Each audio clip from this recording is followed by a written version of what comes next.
قوم میری غور سے میری بات سن لو. میں نے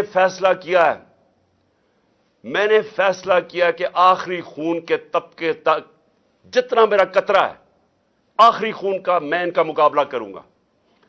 آپ نے اپنے لیے میرے ساتھ کھڑا ہونا ہے، کیونکہ جس طرف یہ قوم کو لے کے جا رہے ہیں آپ کے اور آپ کے بچوں کا کوئی مستقبل نہیں ہے.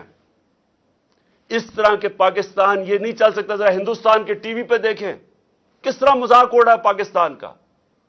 کیا وہ پاکستان کے اوپر ان کی طرح ٹی وی خوشی سے بتا رہے ہیں کہ جی پاکستان تباہی کی طرف جا رہا ہے. یہی تو جب پاکستان بنا تھا کس چیز کا خطرہ تھا پاکستان کو؟ کیونکہ وہ ہندوستان کے لیڈر کہہ رہے تھے کہ یہ تو زیادہ دیر رہیں گے نہیں، یہ پھر ضم ہو جائیں گے ہمارے میں. ان کا شروع سے یہ تھا. کیوں ہم نے پھر زور دیا اپنی سیکیورٹی پہ؟ کیوں ہم نے اپنی فوج کھڑی کی، پیٹ کاٹ کے فوج پالی؟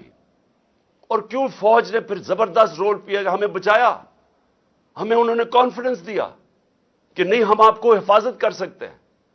تو پاکستان تو اس لیے بنا تھا کہ ہم ایک آزاد ملک بننا چاہتے تھے.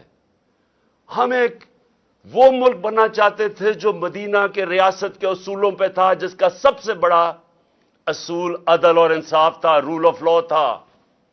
سب کچھ آ گیا، رول آف لا ہی نہیں آیا. یہ جو ذل شاہ کا تشدد کر کے اس کو جس طرح مارا گیا، یہ وہ چیز ہے جو سب کچھ غلط ہے اس ملک سے. یہ وہ چیز، یہ جو کرپشن اور این آر او ہے، یہ اس لیے ہے انصاف نہیں ہے. یہ جو چور یہ اوپر بیٹھ کے ان کی شکلیں سارے، پھر سے میں کہہ رہا ہوں ان کی یاد کر لو شکلیں.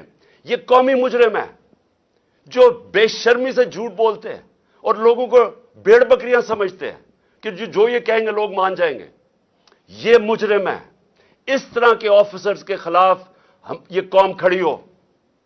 یہ جو، اور میں پھر سے کہتا ہوں، وہ پولیس میں کئی لوگ تھے ہر جگہ سے آئے کہ جی وہ بالکل یہ نہیں چاہ رہے تھے، وہ ہمارے ساتھ تھے. صرف یہ جو 25 مئی کو کرنے والے درندوں کو یہاں واپس لے کے آئے.